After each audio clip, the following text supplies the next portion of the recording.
she's like, I only drink from bags. And he's like, well, you're going to have to drink from me because I just signed on to be your breakfast. This is culturally like one of the dirtiest, grossest, most forbidden things that a Like could have done to them. And boy, it is horny. Ooh, turns out it feels so good. Mm-hmm. He loves it. I'm Melody Carlisle. And I'm Sabrina Bradley. And this is Heaving Bosoms.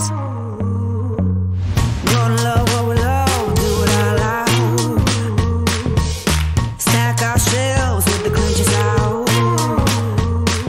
Shout from the rooftop, can you hear the sound? Yeah. Live your best life, love it out loud. Love it out loud. This is the podcast where best friends recap romance novels and other kissing media that makes us swoon, snark, and refills our cups.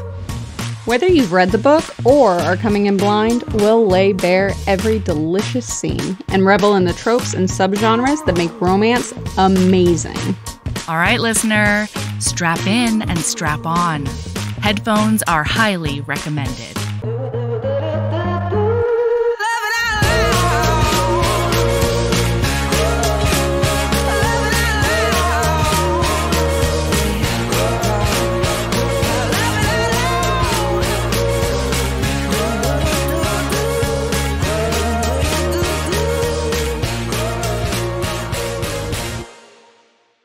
Do we remember how to do this? I don't know that we do. Listener, you just missed quite a bit of behind the scenes. Oh, forgot this. Oh, fuck. Jeez. Heads up, listener. This is our first recording since I was in California for lots of reasons, but one of the main ones being Steamy LitCon. And so it's been a really long time since we've recorded. Yeah. Like, where's this document? How does this program work? Where do I plug what do I in? do? What do I do with my hands? Is my fan on? What do I do with my hands? All these are great questions. Great questions. All right, but we figured it out. We prevailed, Sabrina. We did. You and me, we had patience with each other. We gave each other a lot of grace. Thank and then God. We're here now. We are here by the grace of Grace Goodwin. That's right. We are here. Yes. Mel. Yeah. So, as you know, I went to Steamy LitCon. Yeah. This past weekend. I have a confession to tell you. Oh no, tell me everything. So, Anita Kelly was also at Steamy Lit. Oh my God, that's so exciting. It was exciting, but I couldn't ask her about the cow, Mel.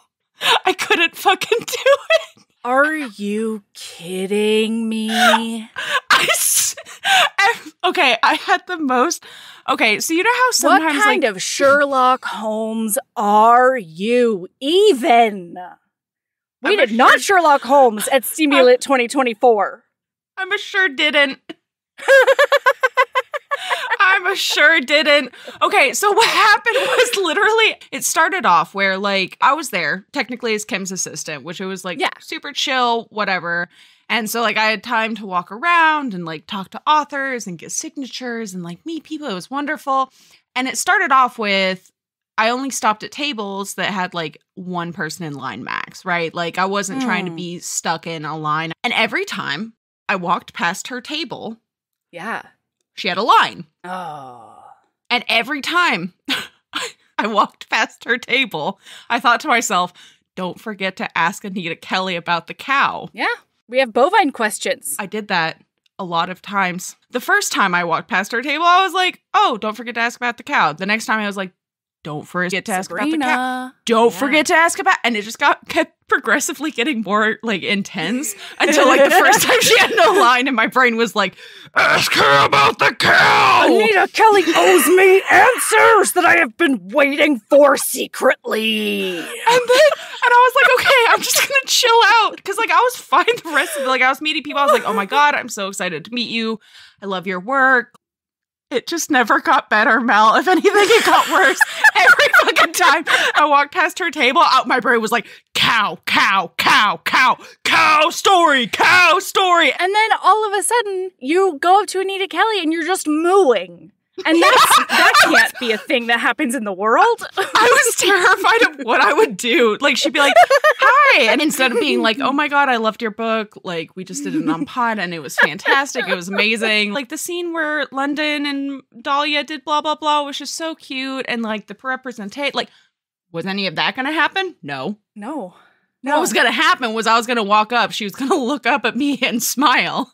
And I was going to be like, or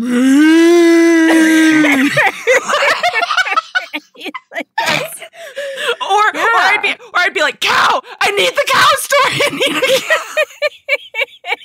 a cow. You know what? You made the responsible and kind decision. I did.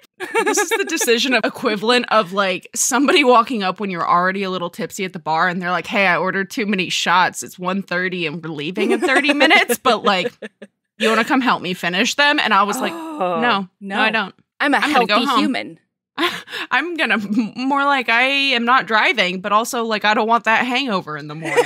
Because do you know the hangover I would have had if I had walked up to Anita Kelly and cowed all over them and mooed on her? You might have the same hangover that Erin did when she suggested to Sally Thorne that she masturbated to her book on the plane. Oh my God. Yes, that's exactly. Oh my God. I would never fucking recover. Listener, that's an old story in an episode long, long ago, and I don't know which one, but it's I don't amazing. either, but I remember that story. You realize, Sabrina, I just need you to know that there is a good 82% chance that because we have talked so much about this, my brain is only going to glom on to the fact that you mooed at Anita Kelly and not the fact that it's in a fictional scenario. There's going to be a really good chance that I accidentally gaslight you by being like, remember that time you mooed at Anita Kelly? No, the worst part is my own Swiss cheese memory. It's entirely possible that like 6 months from now, you're going to be like, yeah, you remember that time you mooed at Anita Kelly? And I'm going to be like, oh my God, it was so embarrassing. Because like in my head, I've already lived and died. Yes. So many times that you can gaslight me into remembering booing. Oh my God. And then at some point we talked to Anita Kelly and you very sincerely apologized for mooing at her that time. So sorry for mooing at you. And Anita Kelly's like, I listed somebody else. Like, you okay? How you doing? Do you need some water? The answer is it's fine over here. Okay, everybody, Everything is fine. Okay, it's especially fine in Patreon land. Sabrina. I'm so sorry. I'm going to be randomly laughing throughout this entire episode because my brain is just going to be like, oh man, remember that time you mooed at Anita Kelly? And I'm like, but I didn't. And then I'm going to giggle. I didn't. Anyway, hello, maybe patrons. We should write yourself a Post-it. Did not moo at Anita Kelly and just like have it by I'm going to set up like a weekly reminder in my phone that pops up like Monday mornings at 7 a.m. That's like, you can have a good week. You did not moo at Anita Kelly. I wish that I could cross-stitch. I can't. I've never cross-stitched before, but I would cross-stitch you a wall hanging. Oh my God. I would love that wall hanging. And I want it to be a gaslight, right? Like I want the wall hanging to be like, remember that time you mooed at Anita Kelly at the Steamy LitCon 2024? Oh, see, I wasn't going to go evil with it. I was going to go chaotic good. And just have it be like, did not moo at Anita Kelly. Exclamation point. I love that one too. I love all of them. Oh my God. I want both. And I'm going to put them in different rooms. Yes. Don't forget, you mooed at Anita Kelly at Steamy LitCon 2024. And the other one is going to be like, don't worry, you didn't actually moo at Anita Kelly 2024. And I'm going to have one like like coming out of a room and coming into the room. And so like you can't see them at the same time. And so depending on what room I'm in, I'm like, oh shit. Oh God. Why have we come up with the most? Oh my God. Oh my God. I wouldn't wish this on my worst enemy. Yeah, right? You're just coming up with the CIA tortures. Mel, What's up? I do wish this on my worst enemy. Okay. I do wish this on my worst enemy, which is that asshole that has the Spy Master book. I have a nemesis. Why it has been 2 weeks, 2.5 weeks since we last recorded, and I have a fucking Nemesis Watch 2024 update. Oh my God. Nemesis Watch, though. I have the second book. Okay. The third. It's yours. And the fourth book. 4-week hold. I'm in the third week. I don't fucking know. I was like, who is suddenly obsessed in Arkansas with the Spy Master series by Joanna Bourne? And you know what? You want to know what I wish on them? So I've already wished, what was it? Legos. I've wished that, like, you can never take another right turn. Like, all sorts of heinous stuff. Yes. My newest curse. And just a reminder to all of my nemesis at this point, because there's multiples. If you just give up the book and confess, hit return. I will send you stickers and forgive you. Just give me the fucking book. Anyway, but my newest curse is I hope that you remember that beautiful time that you met Anita Kelly at Steamy LitCon 2024. And you live a year knowing you didn't moo at Anita Kelly. And that at the next Steamy LitCon, somebody makes a comment that makes you go, what? Did I? Is that something I did? Did I do something fucking weird in front of Anita Kelly? And then you find out the year after you've had a year of like questioning yourself. You find out. Oh, Sabrina's mad. You mooed. You find out you mooed and that you've been acting like everything's normal between you and Anita Kelly for the last 2 years. And then she's like, oh yeah, I remember you. You mooed at me a few years ago. And that's all you said. And then you just ran away and I never saw you again. That's what I wish for you. All right, let's talk to patrons who definitely didn't moo at Anita Kelly. And I wish only the best. That's right.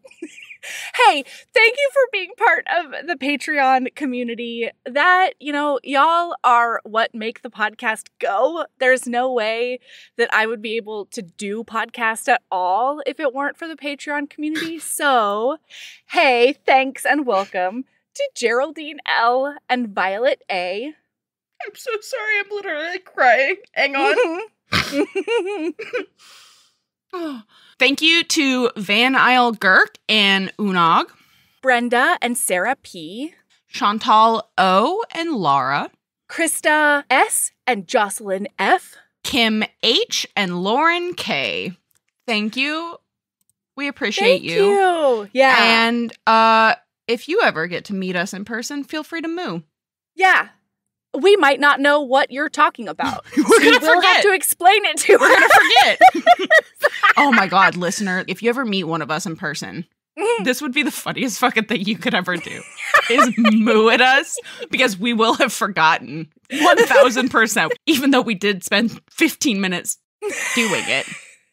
I don't know how long it is in the final episode, but like it was 15 minutes of us discussing mooing at Anita Kelly. Poor Anita Kelly. God, this is going to be the episode that gets sent to her too. It's just... It's not going to be the one where we talk about how beautiful and like the representation, how much we love her book. It's going to be the episode where we talk about gaslighting ourselves. Anyway, the funniest fucking thing you can possibly do is come up and instead of greeting us, just be like, moo. I'm so happy to meet you, Melody. And we're going to be like, I would be like, moo to you as well. That's exactly too. Especially because you and I are both so awkward that we're not going to be like, did you just moo at me? We're just going to go with it. I'm going to yes and you into Bovine Town. or you're going to moo at us and we'll be like,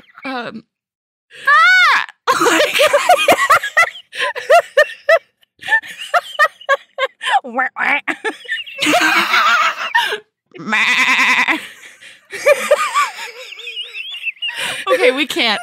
Man, this is going to be a fucking hot episode right now because, like, this book is already bonkers as fuck, and I think you and I got into the sugar.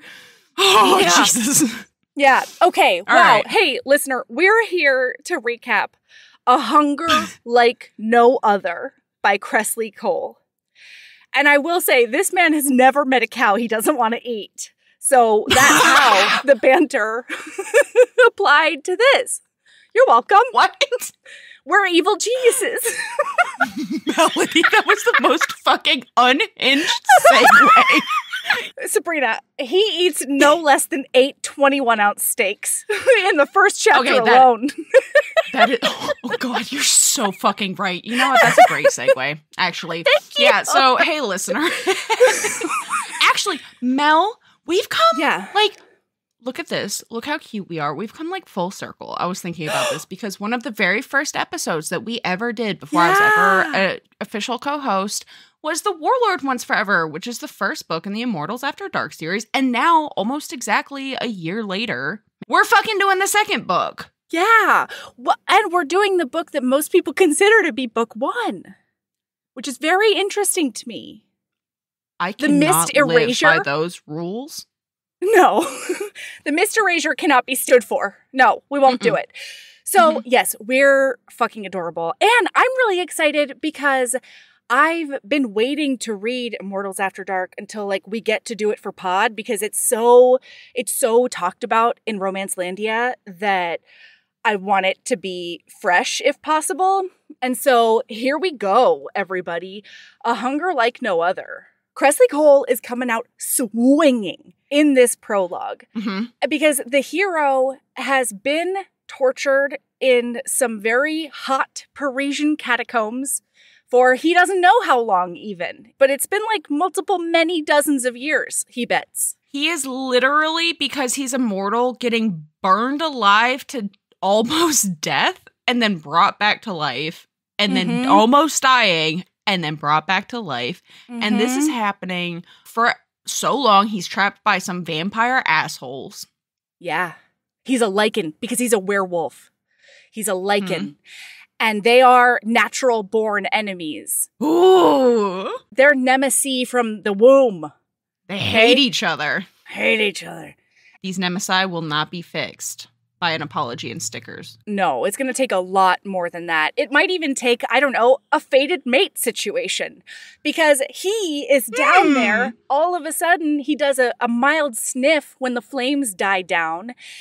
And suddenly, he smells his mate. He smells her, it says. And he's been looking for her for his entire existence. Turns out that's about 1,200 years. Like, he's been putting the elbow grease into it. So, in this catacomb situation, he is bound to the wall or floor or both by 2 magical chains per appendage. Okay, so he's got 2 rings on his arms, each arm. He's got 2 rings on each leg. But suddenly, because his mate is available, okay? His mate exists in the world and she is close. Suddenly, he can find the gumption to just bust out of these chains. And so he busts his arm and then he busts his other arm and then he manages to yoink one of his legs out. But then the last one won't budge. And so that's the most unhinged fucking thing. This is what made me read this book. Yeah. And this is when I thought this was the first book in the series. And maybe it is. Who knows? And somebody was like, yeah, this is the book where he gnaws off his own leg to get to his lady love. And I was like, in the prologue. What? That's not even the climax, okay? No, it's not. He gnaws his own leg off as the reader meet cute is what he does. And yeah, so he breaks his own bones with his hands and then he just starts like clawing and chewing through the tendon and the skin and the muscle and the everything until he can just hobble away from those enchanted shackles. Okay, I have a question for you, Mel. Yeah. Boner Town. Boner Watch. Kresley Cole style. Kresley Cole boner watch. Yes. Guaranteed. In the most unhinged situations. Yeah. He has now smelled his mate. Do you think he had a boner while he had to gnaw his own leg off? And he was like regrowing his appendage because chapter 1 starts 1 week later. So are you saying that he might have had a 1 week boner amidst all of the pain and torture? If you remember, in Warlord Once Forever, that's dude had a 5-year boner. In this brain. Yeah, as soon as he meets his mate, suddenly he had a boner that would not go away. And he would not quit. Under the bonerage for 5 whole years until he found her again. Do you think this legless, gnawing his own leg off man had a boner while trying to chew his own leg off? That would be incredible. Right? Like, not only because he's a completely different species, Roth is a vampire and he is a lichen, he's a werewolf. So, like, that's got to be a different physiology, right? But I feel like he probably has a supernatural mate boner. I think that's canon. I mean, he's got to have a mate boner. He has to have a mate boner. And, like, that's one of the reasons that his leg isn't healing that fast. Oh my God, that is not what I thought you were going to say. I thought you were going to make the heinous joke that it's fine that he has to wait for that leg to grow back. Because he has a third leg, Sabrina. No. I mean, these dudes are packing in this series, truly are. Okay? Yeah, there are supernatural penises up in here. Split you in half at the nethers kind of package situation. That is a phrase that's verbatim used in the book. I will split her in half. Yeah, it is multiple times. It was also used in Warlord Once Forever. It's also used in the 3rd and the 4th book. Like, yeah. They're all packing. Hey HBs, there is a brand new rockstar contemporary romance that's out now, and I think you're going to love it. It's called Auction in Australia by N.C. Ross, and it's the 3rd in their International Desires series. 7 nights, 1 fake boyfriend to help her lose her V-card. It's only a vacation fling, isn't it? Here's the description. Nora Grand, pop's purity princess, is the world's biggest rock star. One would think that means she has control over her own life, or at least her own body. But her parents and manager have other ideas. When they schedule her for a celebrity marriage stunt, Nora knows exactly what they're trying to do, and she's over it. If she's going to trade in her V-card, she will do it on her own terms. At a masked bachelor auction, she meets Luke. He's sexy, swoony, and as a professional, he'll make her first time so good. Bonus, he doesn't seem to know who she is. They just have to escape from the paparazzi and her security detail first. Hijinks ensue. Join Luke and Nora as they flee across Australia and deal with some major pants feelings in this high-heat rockstar romance with gender-swapped Pretty Woman vibes. HEA guaranteed. I'm putting buy links in the show notes for Auction in Australia, and so you know what to do. It's out in all eyeball formats and in Kindle Unlimited. Okay, so we zippy zap away from him, and chapter 1 is 1 week later, and we meet Emmeline. Emmeline is only 70, okay? She's a baby. She's a preteen, I think. Probably, she's a youth in supernatural times, right? She's a youth? She's a youth. Yeah, she has to be at least a youth because of what happens later for me to feel okay about it. One of my biggest regrets about podcast that I've ever said on podcast, and this is saying a lot because I've said a lot of things. It is referring to early 20s people, like making the distinction that like you cannot be under 18 as a youth, okay? Because I catch myself even when I'm talking to people who would have no idea. I'm like, oh yeah, it's fine. They're just youths. But it's like a 16-year-old, and I'm like, no. Like in my head, I'm like, no. And I'm like, I regret making that distinction on podcast. Can I like retroactively take that back? No, it's done. Okay. It's done. Yeah, I think it might have to be a reading embrace category next year. God. Are they? There's a youth. Oh, Jesus. Oh, my God. Okay, so she is in Paris right now, and it's her first foray away from her coven because she is half vampire, half Valkyrie. I didn't know that was possible. Thank you, Kresley Cole, for introducing that so early in the series. I feel like that's a good idea.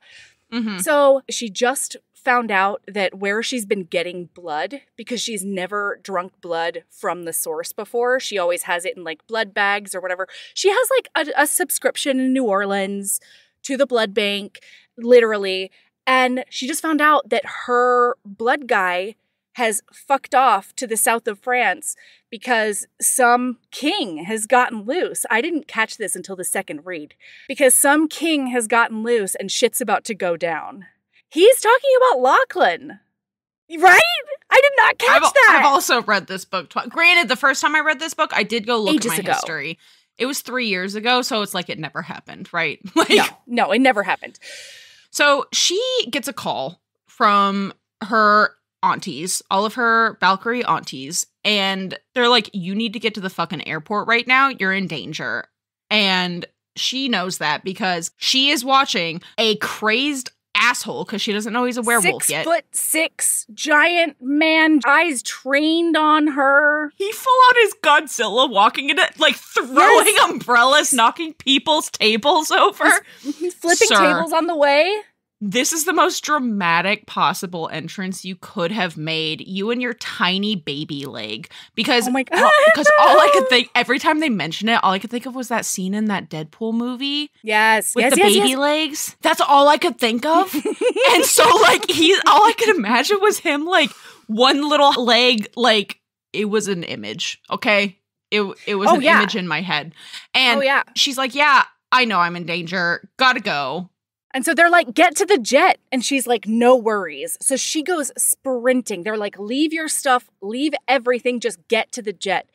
She sprints all the way there. She thinks she makes it, but then she feels a claw on her ankle and he tackles her to the ground.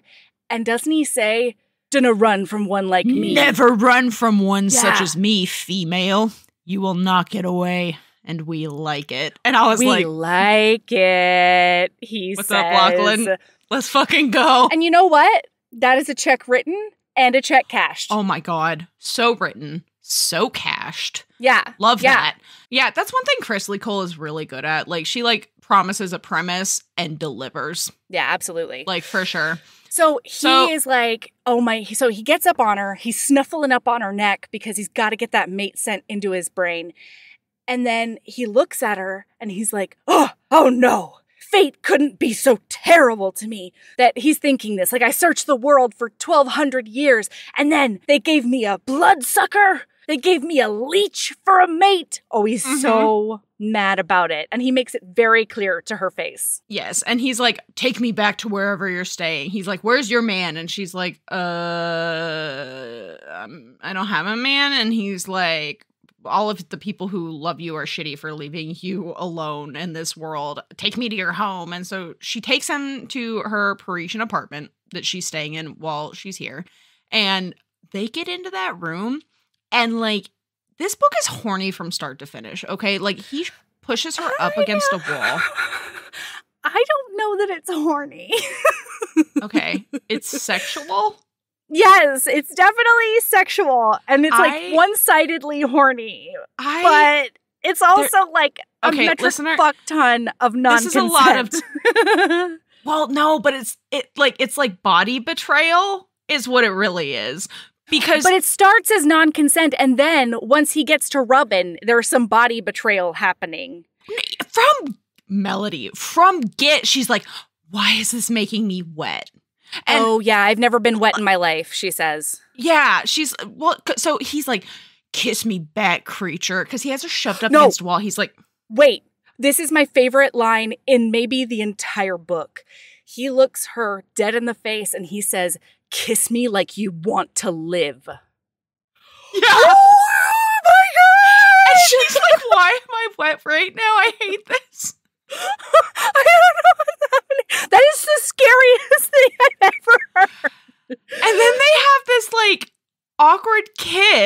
because she does kiss him back. And this is her and she also doesn't know how to kiss. This is her first kiss ever. She is a 71-year-old kissless virgin. Okay? Because that's a youth.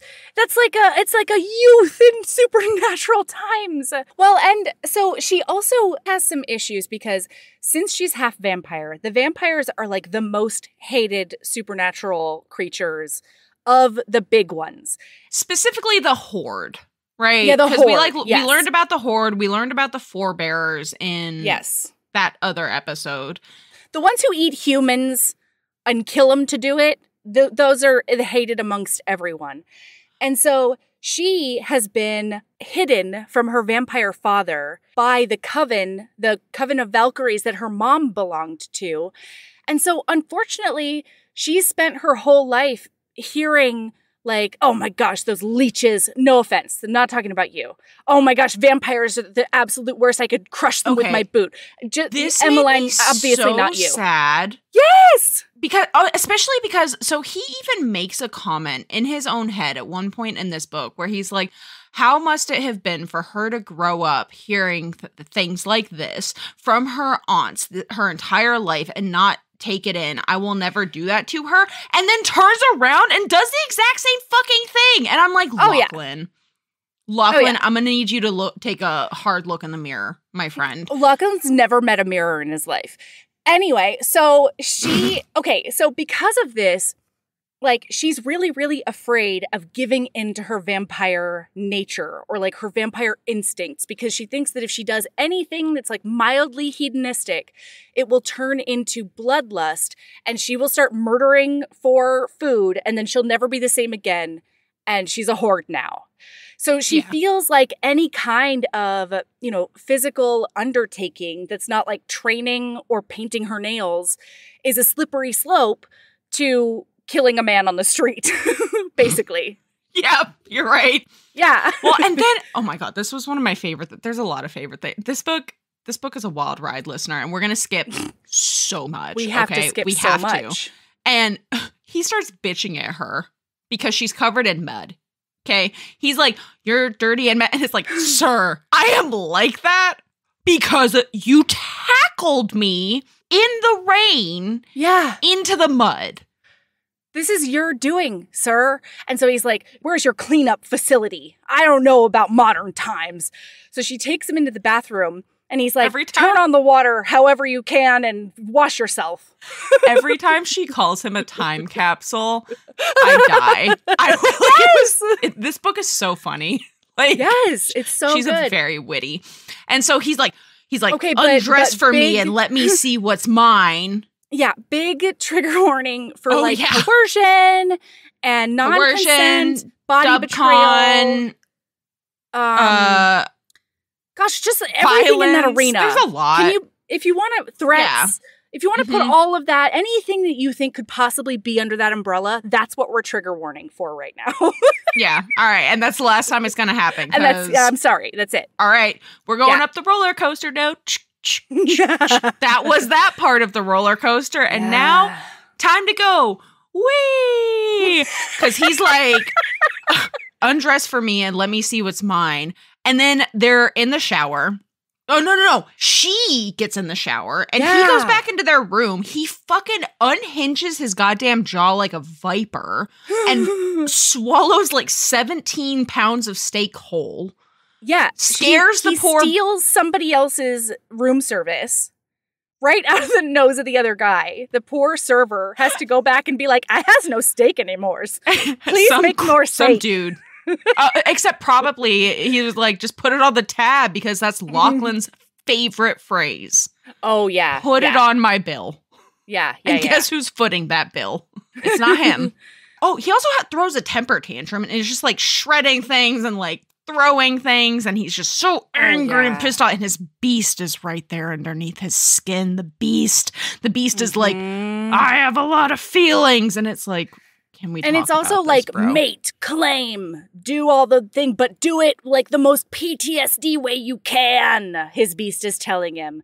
So he gets into the shower with her, and she's like, whoa, what about privacy? And he says, you have none, which keeps going all the way through. And he is like basically trying to pick her up and enter her right in the shower. And she's being like, whoa, whoa, whoa, whoa, whoa, whoa, whoa, like, no. And then finally he turns her around and like pushes her up against a wall.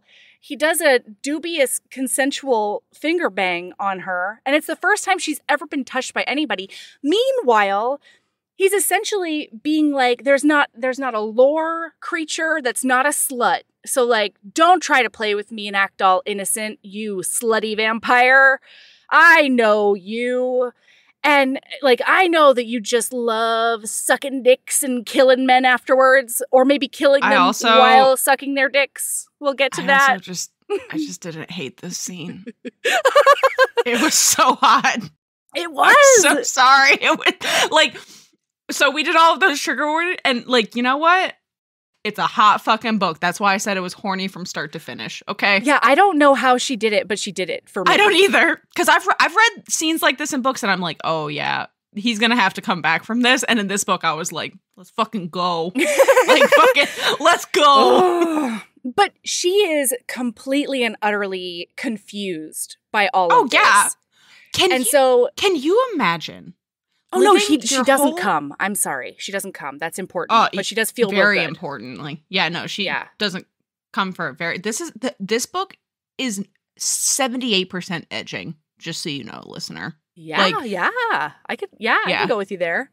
Yeah. So he makes like some promise about how he won't touch her, and then he immediately breaks that promise, as we discussed. And he turns her around and he's like, it's fuck time. And then he realizes she's terrified, and she's tight now, because she's like tensed up, and he's like, oh my God, she won't relax. I'm never going to be able to get my dick in there. And it's like, yeah, bro, you're fucking scary. Like, you're coming at her with a goddamn sledgehammer. And you're not presenting a very relaxing environment, okay? You're a sledgehammer wielded by a hammer, my friend, okay? Like, there's not a single thing about this that is comforting, okay? Yeah. Even for what you think is some fucking slut vampire who gets on her knees 24/6. Like, she gets one day off from dick sucking, and you happen to find her on that one day. Sorry, bro. What? No, truly. Like, he is a sledgehammer wielded by a ticking time bomb. Yeah. Like, it's not great. And when that bomb goes off, it's just gonna be dicks everywhere, okay? Like, he is so fucking horny after 15 years of being burned alive. He's gonna come back. 15 decades. Who the fuck? Yeah. Yes. That's and like, are you fucking kidding me? Like, when that time bomb goes off, there's gonna be a dick in every hole. And when I say every hole, I mean every hole, okay? Like, so then he's like, okay, I understand that you won't relax or whatever. And so just like, give me a behind the back handy. That's what I need from you right now. Which is pretty much exactly what happened in book 1 with Wrath and Mist in that Nola courtyard. He jacks off at her butt. This is a Kresley Cole behind the back handy TM. Okay? Like, nobody else is allowed to do it. We're trademarking it for you, Kresley Cole. It's fine. You're welcome, frankly. You know, law and how contracts work and things like that. And this is like, no charge, Kresley. Don't worry about it. Okay? That's on us. No charge. So then he is like, okay, it's sleepy by time. By the way, it makes a comment about how, like, he comes all over the shower. And I'm like, this man is so tall. There's no way this woman is not dripping in werewolf cum right now. Like, thank God it's in the shower. Jesus. Especially after 150 years. Oh my God. Do you think he got so used to the flames that he just started jerking it in torture times? I don't know. Do you think that like he was like, I need some kind of good in my life, and so I am gonna try to orgasm in between being burned to death? No, I don't think he'd be quite this desperate. Okay. Right? Yeah, no, shit. Fair. Yeah, because okay, so here's the other thing is what comes out organically throughout the book, and we will just tell you it right now, is that not only does he have a cultural hatred of vampires. He has a personal hatred of vampires for like shit they did in the wars of yore. Lots of family killed by vampires. He has a very present thing against them with just having been tortured for 150 years by them. Very enthusiastically. Fair. Okay? Like, I don't know all of that is fair. You for hating vampires. He doesn't explain to her that that is the reason he has absolutely zero care for her in the first, like, third of the book. The first, like, half of the book, also, he's like, I clearly am fucked up in the head after being tortured, and there's no way she can possibly actually be my mate. Like, this is just a hallucination, basically. Or not a hallucination, but, like, it's a I can't think of the word. God, there's some listener out there screaming. So, I know. He hoped so badly for a mate that he just sort of conjured it. Turns out she's a vampire, but it's gotta be because he was coming off that 150-year torture. Yes. So they then get out, and he's like, get in the bed. And she's like, I absolutely will not do that. And he's like, listen, you're getting in that bed one way or another. I was gonna just sleep, but if not, you let me know, and then we can do something else. And so she's like, okay, I'll get in the bed. Then, I was going to say, this is the first time that he's a bad caretaker, but I mean, he's basically nonstop bad caretaker. But this is specifically this is bad taking care of your vampire, because he's like snuzzled up with her and holding her so she can't get away. Oh my God, he's never snuggled a woman before. He's never slept next to a woman before, and it turns out he really likes it. That's shocking. And also, poor Emma really also likes it and hates herself for it a little bit. I mean, same Emma, though. Yeah. Like, as I was reading it, like, ooh, how sweet. I'm like, Sabrina, what the fuck? So he wakes up at sunrise, right? And he's like, oh, man, I like having that lady in my bed. And then he's like, oh, my God, she's burning and in pain. Because I he says, look at the beautiful highlights in her hair that are coming through because of the sun. OMG sun. I gotta get up and close the curtains. He almost kills his new mate day 2 because he forgets about the sun situation. I feel like this is technically day 1. I feel like it was night when they met. I was gonna say like day 1 as well. This is the first 24 hours. Yeah, that's fair. Day 1. Absolutely. So basically, he is telling her that, well, they stay in the hotel for one more night, right? Mm-hmm.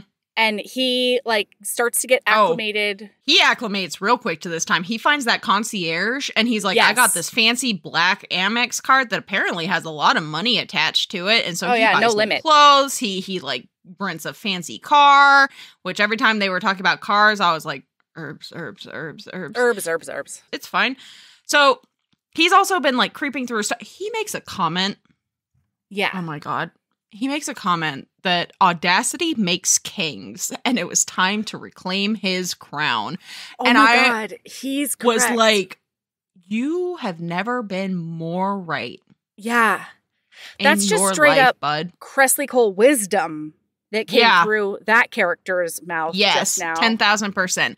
And so she wakes up and he's like perusing her, and oh my God, no, she doesn't wake up.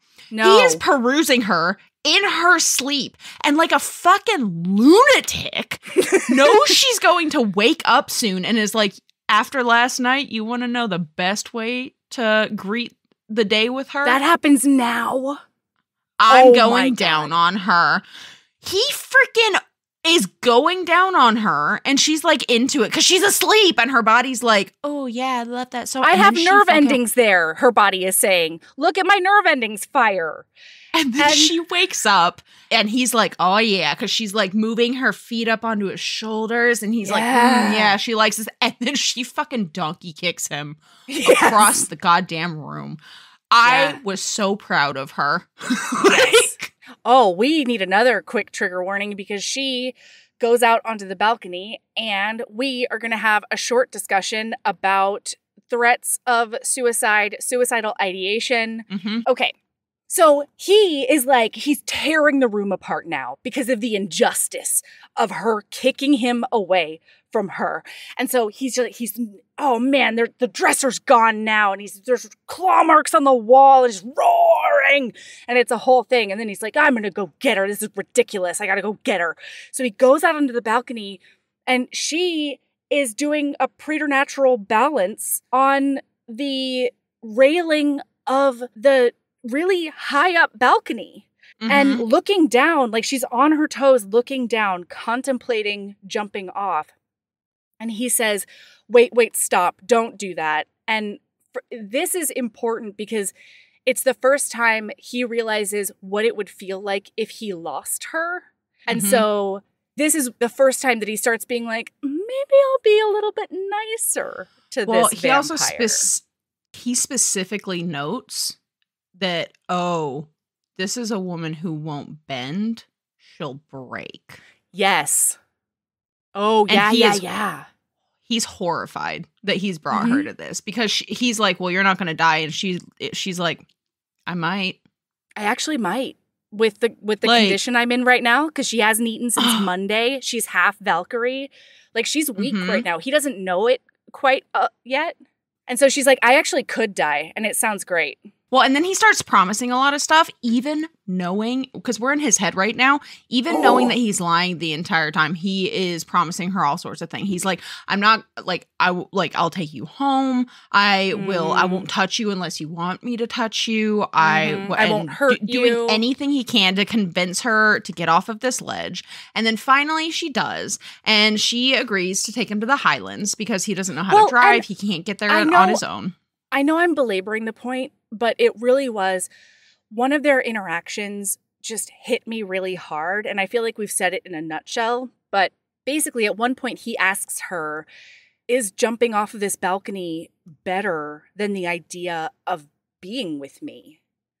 And she says, in the form that I've been presented right now, absolutely, without doubt, without question, I would be in a better situation. I loved that was not only stated on page in this book, but it was stated to him. Because I've read some romances where the heroine feels that way, but she doesn't actually say it to them. She just like works through it in her own head and things get better. Or I'm thinking it. Oh, yeah. And it's never stated on page. And so like the fact that she acknowledges to his face, like, you're fucking terrifying. And like, part of me thinks it would be better to jump off of this fucking balcony than spend another minute with you. This is absolutely untenable. Like, there's no way around it. So he promises all these things. She gets down. She goes back into the suite. And he tells her that she doesn't have to stay with him forever. He just needs her help until the full moon. And this is a blatant outright lie. And she's like, okay, I guess so. And he's like, so we're going to go on a road trip back to my home. And that's in Scotland. And she's like, what? No, I couldn't possibly do that. And then she's like, oh no, he doesn't know how to drive a car, blah-de-blee. Like, okay, I guess. And one of the things that happened in the shower the night before was the way that he got her undressed at all was that he offered her a boon for a boon. So if she got undressed, he would allow her to call her family at some point, which later on, oh my God, there's a point at which he asks her, you would have sex with me just so you can leave me? And she looks at him and she says, what did I do for only a phone call? And it is crushing. It is brutal. Beautifully savage. Oh my God. Anyway, but not right now. So he's like, call your family, and she gets on the phone, and she can't lie to them because in Kresley Cole's world, vampires cannot lie. It physically hurts to lie. So she needs to tell them, I'm not coming home, but she also doesn't want to tell them that she's with this dude. I think she already knows that he's a Lycan, right? He's Lycae? Yes. I'm pretty sure. Yeah, she finds out because she's like, oh, all of this makes sense. Because as far as she has learned about Lycans her whole life, they're just animals with human skin. Yeah. So she's like, oh, I'm still horrified, but also like, this tracks. Right. And so one of her aunts is like, you're in danger. And she's like, yeah, 10-4, fucking got that. And the lady's like, wait, you've seen a vampire? And so at this point, she's like, vampire? What are you talking about? Because vampire are all over the globe hunting down Valkyrie. And they don't know why. And so they're like, you need to be safe. We need you to come home. And she says, I think I'm going to be safe with this dude. He says that he'll protect me. And she has to try to convince her aunt that this is real. And so the aunt is like, what are you talking about? Like, you probably are just attracted to him because you want to drink him. Like, it's not sexual. And she's like, no, I think it's like mostly only sexual. And the aunt just can't believe it because she's never shown any interest whatsoever. Okay, to be fair, she's also never been afforded the opportunity. Absolutely. Absolutely. Man, I've never seen a baked good in my life, but you sure don't like cupcakes. You know? Yes. So she is like, well, you know what? I find him wildly handsome is a true thing I can say out loud to my aunt. And they end up getting off the phone, and he has eavesdropped on the entire conversation. He knows that she finds him handsome. And both times she's like, emphasis on the wild. Wait, I have one quote. Yeah. That had me cackling because she's on the phone with her aunt, and her aunt's like, okay, well, remember your training if you come across a vampire. Yes. And she says, would that be the sword training where you fly past my defenses and swat me on the ass, tripping dead? Another swat, dead. Another swat. Yeah, I'll get right on that. And then her aunt's like, no, that would be the training where you sprint like hell whenever you hear that I'm looking for you to train. It's so and I was like, that's a mood. Yeah. HBs, have you noticed a devastating lack of mermaid books written for adults? Werewolves, vampires, witches, and fairies dominate fantasy, romance, and young adult, leaving mermaid lovers out to dry. Have no fear. Dishwasher Safe by M.J. Etkind is here. A new contemporary romance novel featuring mermaids in New England. And yes, mermaids are safe for the dishwasher. Here's the description. Elisa Latu is making a splash at the hottest new restaurant in Boston as an up-and-coming chef. By day, she walks among the landlubbers, but at night, she's bound to the ocean, forced to transform back to her mermaid form and rejoin a thriving mare community. For her entire life, Elise has been running from the suffocating expectations of her mother. In order to start fresh, she's swum far away from her home in the Pacific Islands to the other side of the world. Now, she's convinced that dating a human man will save her from the future her mother has laid out for her. Sean McClary is the newest dishwasher at the restaurant, but he doesn't seem to know how to operate the machinery. He's also living a less secret double life. Fisherman by day and dishwasher by night. When Elise swoops in to rescue the newest employee from a kitchen appliance, she wonders if he might be the human man of her dreams. Ooh! Okay, I put my links in the show notes and you know what to do. Get your clickies out and do the clicky, and you can get Dishwasher Safe by M.J. Etkind right now. So now we go on a road trip. Like, I think we got a motor, right? Yeah, we're gonna motor basically through this entire road trip. Yeah. Basically, this whole road trip is they're slowly getting closer together, right? Like, she'll start to trust him a little bit, then he'll do a fucked up thing that makes her not trust him. And then at one point, they sleep together that whole night, and then he has like a temper tantrum in the middle of the night, and everything in the room is destroyed except for her. And when she wakes up, and she's like, what the actual fuck? And he's like, okay, I promise I won't sleep next to you anymore because he has very serious PTSD dreams. That's what was happening. Yeah. Fair.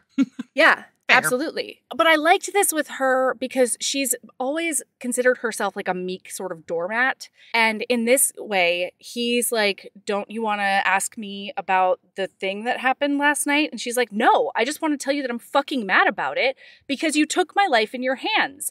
I'm completely defenseless when I'm sleeping, and you chose to put me in that situation where mere centimeters would have had me under your claws. And that's when he's like, oh, shit. Okay. She's starting to stand up for herself. Also, good point. Mm-hmm. And so then they keep on going on this road trip. At one point, he wants to go to a restaurant. He's hungry. Mm-hmm. And she doesn't want to go in because she feels really weird. She thinks everybody's going to notice that she's not eating. Mm-hmm. There's another scene that's like super important to me because Yeah. they're at a hotel and they're in a bathtub and he's like rubbing her back because she's been driving all day and she's like exhausted. And then he like picks her up and moves her to like impale her on his massive rod. Okay. Mm-hmm. And when he does that, she like snuzzles up into his chest and he gets this like warm, fluffy, fuzzy feeling deep inside. And he's like, oh, she's starting to trust me. And then he like just cradles her instead of fucking her. And like he just puts her kisses the next top to his massive rod. and like kisses the top of her head. And she just like honk me. Yeah, Honk, she's me, sleeping in the back. And like he does take very good care of her every night when they get out of the and car. so like it's one of those things where he keeps doing like it's very much like he'll do something super duper sweet and she's into it. And then he'll do something forward, one step fucking back, the whole unhinged. time. Yeah. Yeah. Because at one point he's asleep. So they're in separate rooms now because he has to sleep. So he's the one who started driving at some point, and she's like, hey, like she's the one who started driving. No, so at some point he starts driving. Oh, I see what you mean. Yeah. And she is like, well, if you're driving now, can't you just like let me go, bro? And he's like, no, you promised to be until the full moon. And so you have to stay until the full moon. And she's like, what's the difference between a couple of days? And he's like, well, I mean, like, I could ask want you you the in my same thing. bed. Also, all of this is going on your card. And if you come with me, apparently Valkyries, we learned this last time, but Valkyries really like a shiny thing. They're like magpies. They're acquisitive a little bit. Mm-hmm. And he's like, I have a bazillion jewels that you can have. And she's never really had something of her own. And so she's like, yes, okay. I'll come with you. Yeah, she wants payment in kind. And so they're in separate bedrooms this night. And when she wakes up, this day, you know what I mean? When she wakes up, she can hear like noises from his room and she goes to check on him. And when she does, she wakes him kind of half up. He's in like a PTSD coming out of a dream haze. And from his point of view, he registers that there is a vampire around and he needs to protect his mate. Unfortunately, his mate is the vampire that's the around. Self-same vampire. And so he ends up like choking her before he comes out of his fugue and busts a blood vessel. It's a whole thing. And so she is now petrified of him. Like this is 18 steps back. Like they have slowly been making progress and like he is horrified. She also has already started having these weird dreams. No, she has not, because she's not fed from him yet, I don't think. Because at some point, listener, whether it's before or after this, on this road trip, he tries to wake her up one night, and she's like, give me like another hour or whatever. And then he says, what's going on with you? You're so lethargic, but you're not injured, so you're not like healing or anything. And she's last eaten on Monday. And he's like, okay, well, how many times are you supposed to eat? And she's like, ugh, like it's just details, but every day. And he is absolutely horrified. And so this is when he gouges a hole. Well, specifically, he tells her, she's like, I only drink from bags. And he's like, well, you're going to have to drink from me because I just signed on to be your breakfast. Yeah. And I love because she's refusing. She's like, go, like, if you're going to do this, because at first he puts his hand on her or something like that. And she's like, no. She's turning away from it. She's like, just go put it in a mug or something, just like drain it into a mug. And he's like, what is the difference? And she doesn't have the energy or the bandwidth, frankly, to explain it to him. And then finally, he just like opens her lips. And once she gets a taste of it from the faucet, she just goes ham on his arm. This is culturally like one of the dirtiest, grossest, most forbidden things that a Lycae could have done to them. And boy, it is horny. Ooh, turns out it feels so good. Mm-hmm. He loves it. And so he starts like touching up on her boobs, and she's very into that too. It was hot. It was hot, listener. It was hot. No, it was hot. Period. The end. I'm sorry. And then she like launches herself away because she's like, I can't. This isn't me. I don't want this. Also, I don't trust you, bro. No, for sure. I have a burst blood vessel in my fucking eyeball. Yes. Because you almost strangled me to death because you hate vampires so much. That's the one. Yeah. So now she starts having dreams that are from his perspective. And she doesn't realize that's what it is at first. Well, she thinks like maybe they're dreams, but then she wonders if they're memories. And that was a whole thing in book 1, too, because it turns out like an entire lineage of vampires can get the memories of people they drink from directly. She's one of them, I guess. I don't remember that at all. Yeah, because I remembered it because he got so mad at Mist. And she's like, if you would have just stayed longer in the memory, you would have found out that like then I punched him in the nuts. Or whatever. Oh my God, you're totally right. Yeah. Okay, yeah, I'd forgotten that. Yeah. Okay, so now that he knows that it's horny to be breakfast, he's like, hey, so are you thirsty? I mean, it's like no big deal, but are you hungry at all? Oh my God, he is always like, do you know, a little snicky snack? Do you want me to like nick my neck? Just offering, just in case if you're interested. A little bit peckish. And she's like, no, I don't want to do that. I don't want to do that from you, and I don't want to do it, period. Like, I want to find blood from a blood bank, but she also knows that it's, like, never been so good when it's warm and, you know, it's got his pheromones all over it. Straight from his flesh. Golly. And, like, yeah, blood-sucking is never not horny. You know what I mean? Like, I don't know that I've ever read a vampire romance where I'm like, oh, damn, yeah, that's just some blood. Yeah, blood or drinking. an orc romance, for that matter. That too. We also have a couple of scenes that are really important. One is where he makes a comment, like a mate-ish comment, and then he's like, ha, don't worry, you could never be my mate, but you could be my mistress if you wanted. And we have another scene where... What is his deal? I was so mad at him. You're not good enough to be my mate, but I'll fuck you on the side, maybe? Like, what? Dude! Yeah, that's basically what it. Is that what you think is charm, you weird time capsule? Well, yeah, that's from her point of view, basically. Yeah, that's exactly it. There's another scene where they witness other people being horny for the other person and get a little, like, jelly about it because she's, like, a little territorial. Pulled out the full femme fatale. And he is annoyed that she looks like this in front of all of these people.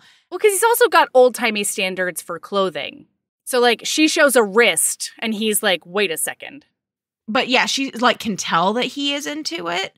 And then he's like, of course I'm horny for you. You may not be my mate, but it's been a long time since I've had a woman. And she's all sad. So he's basically nagging the shit out of her. And this is part all the way of through that 2 steps forward, 1 step back dynamic, because she's like, she really likes the feeling of someone being attracted to her. And then he'll say some shit like that. And she's like, oh, of course it's not me. It's just my parts. And like, they're not even necessarily nice parts. It's just that they exist in his presence.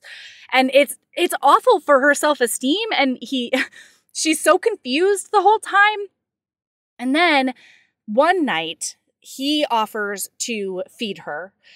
And she's like, I don't want to do that because I don't want everything that comes with it. And he says, okay, I will put my hands on this headboard and I will not move them no matter what.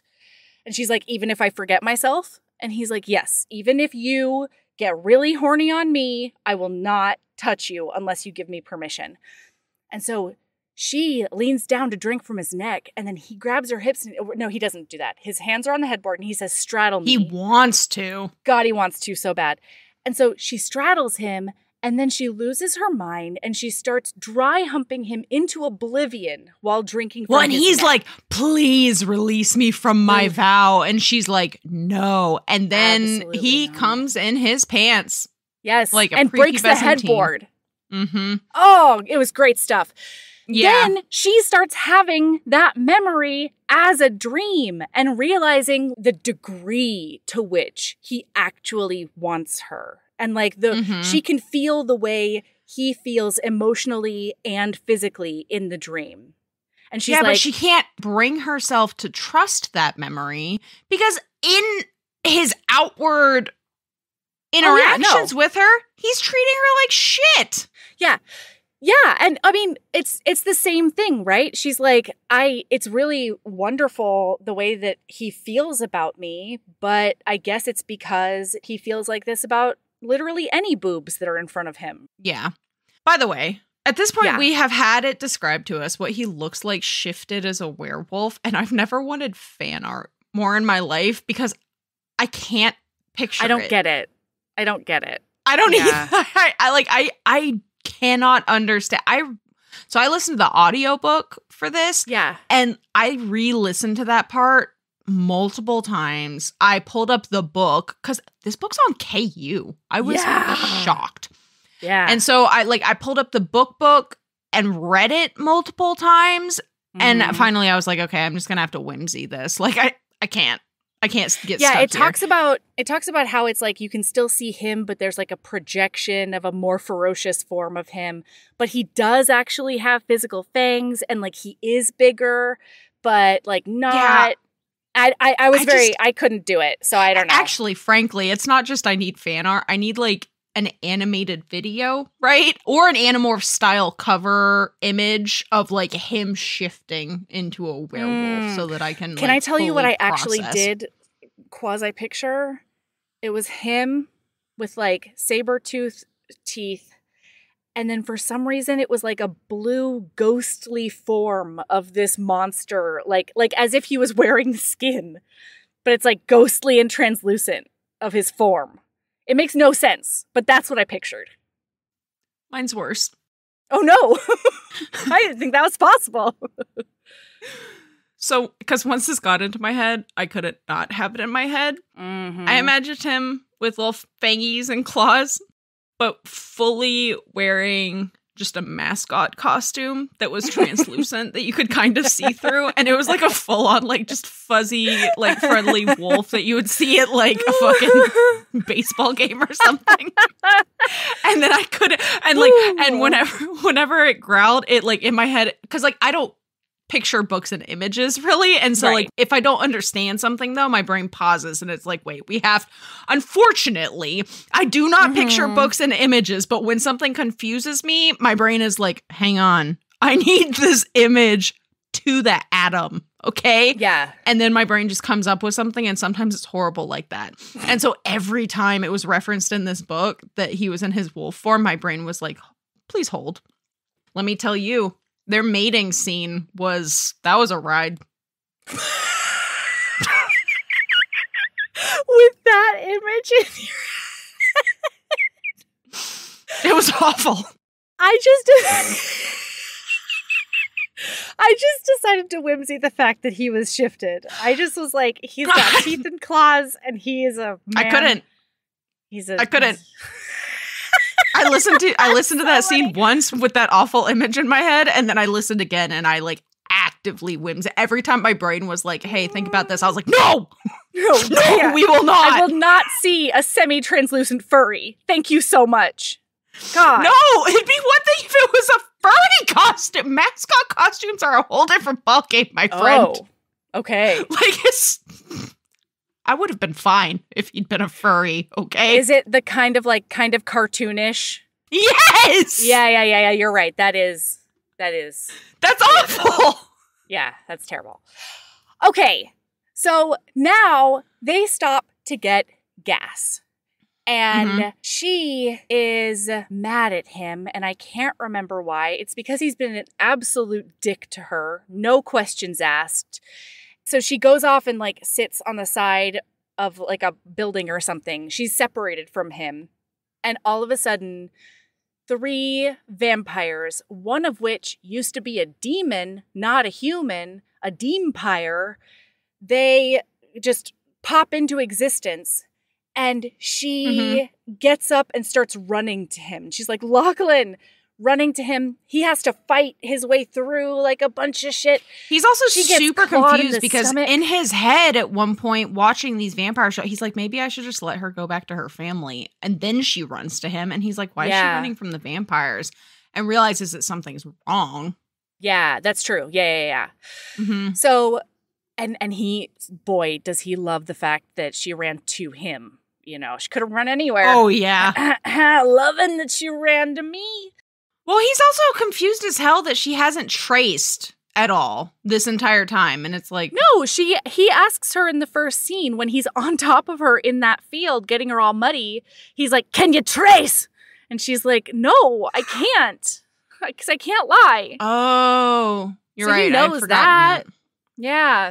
Anyway, so she gets cut to shit all over her abdomen and she's bleeding everywhere. And so he kills all these fuckers and he picks her up and he gets her to the car. They're really close to his ancestral estate because he is the king of all werewolves.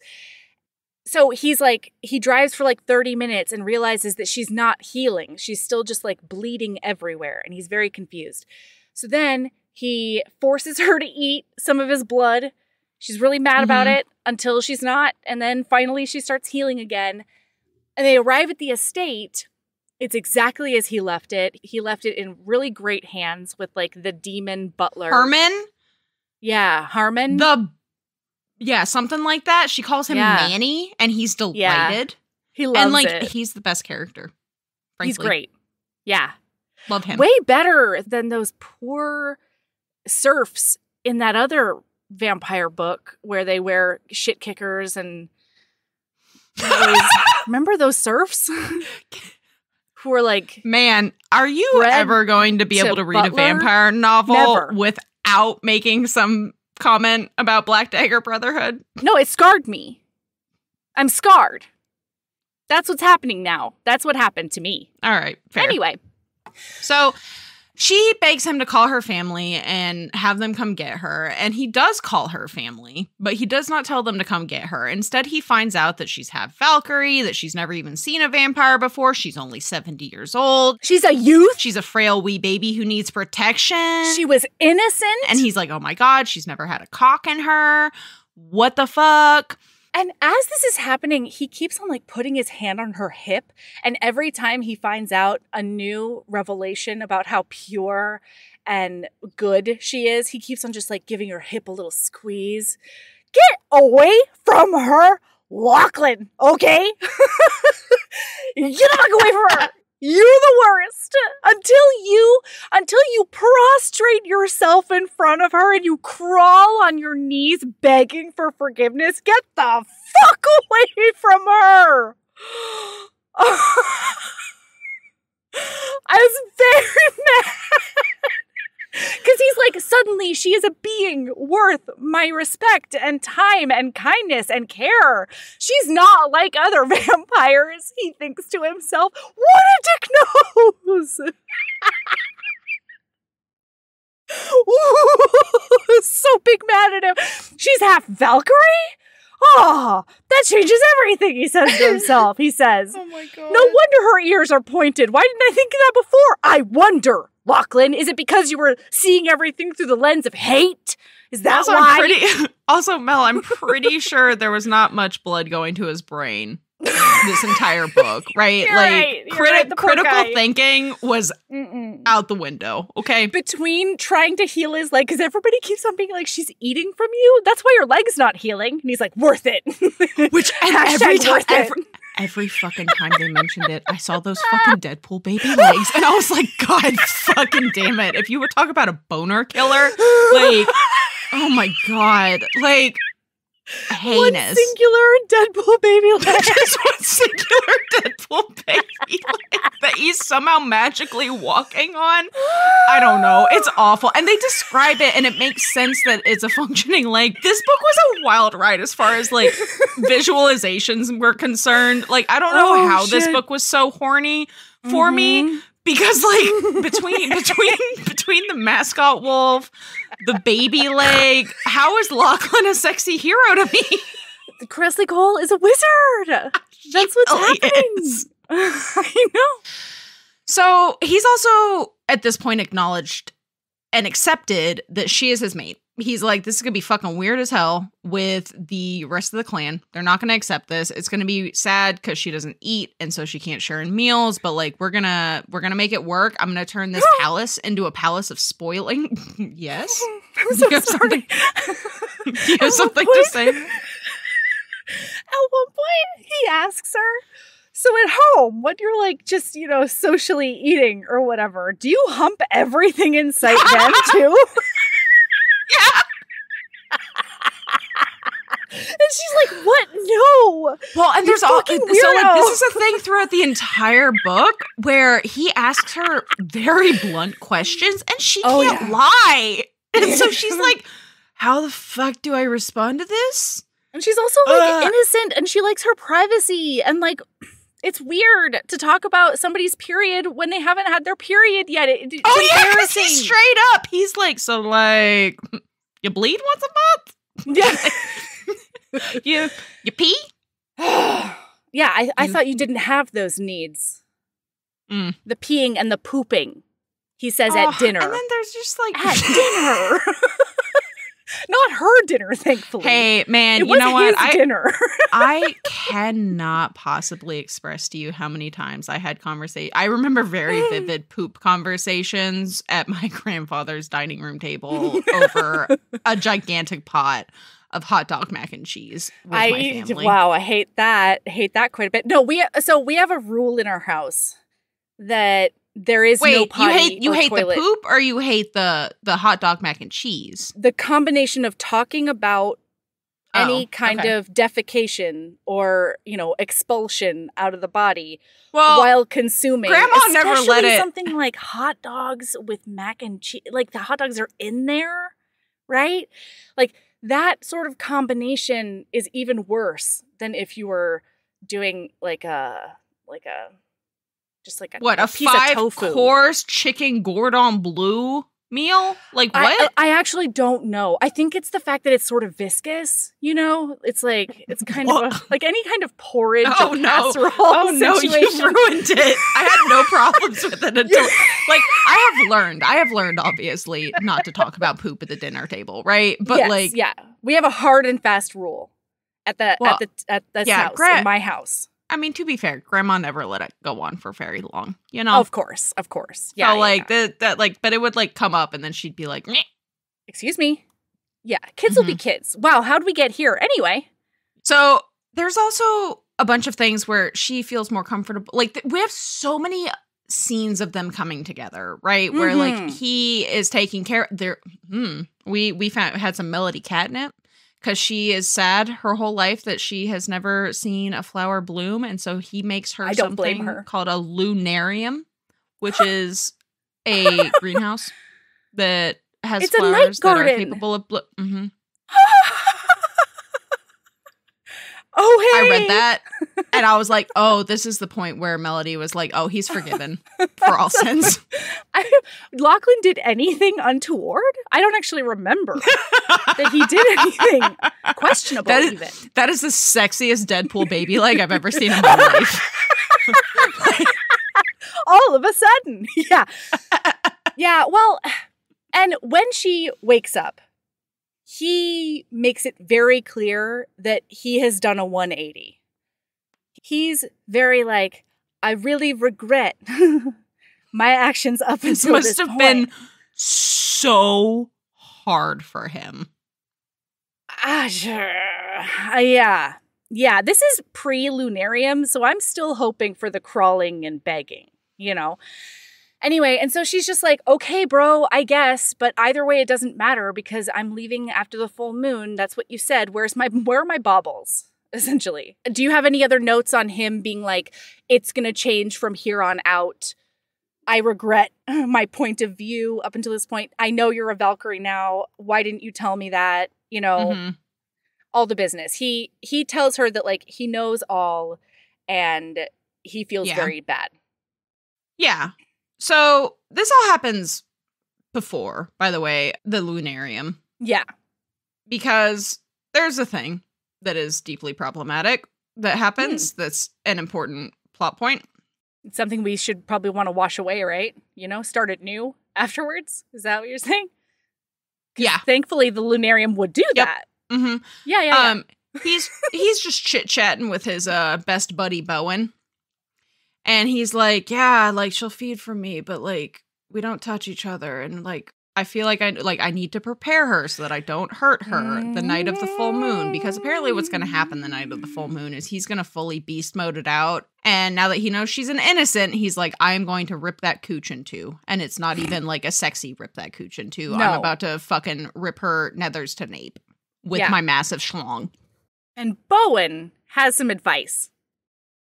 And Bowen is not jokingly, semi-jokingly, but like also kind of serious about it, says, well, just like get her drunk. Just do what the human men do. Human men get laid all the time. And it's because they get the ladies drunk.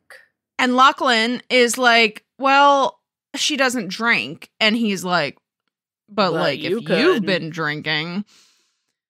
And Lachlan's like, no, I'm going to give it some time. And then he gives it roughly 15 minutes. Yeah, that's about it.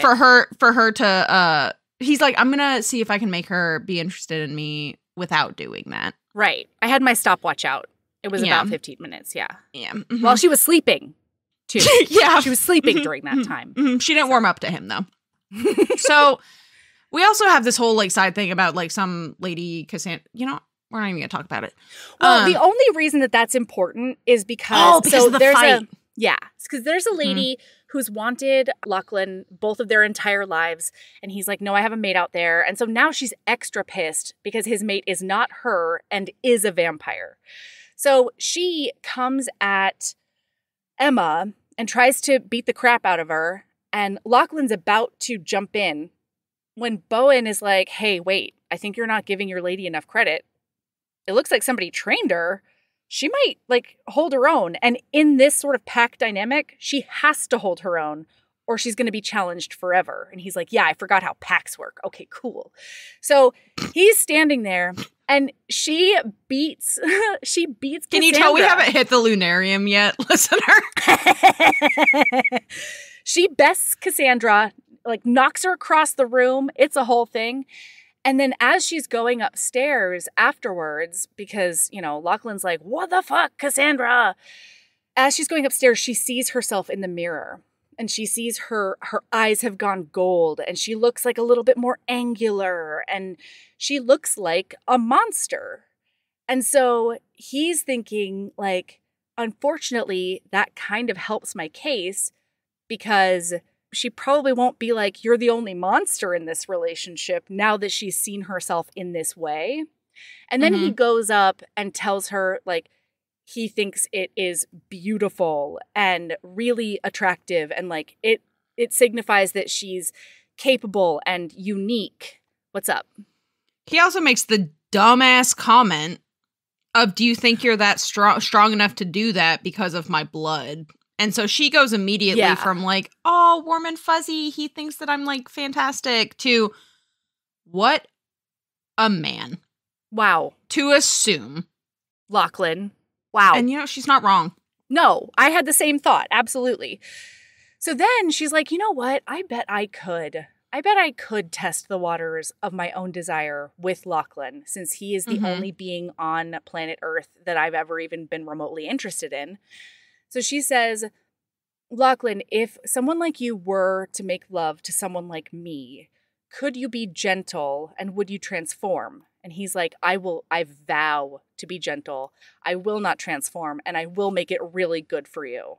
And then she strikes him because there was a scene earlier in this book where she went to strike him and he stopped her and he's like, if you strike me again, I will retaliate. And she's like, you would hit a woman?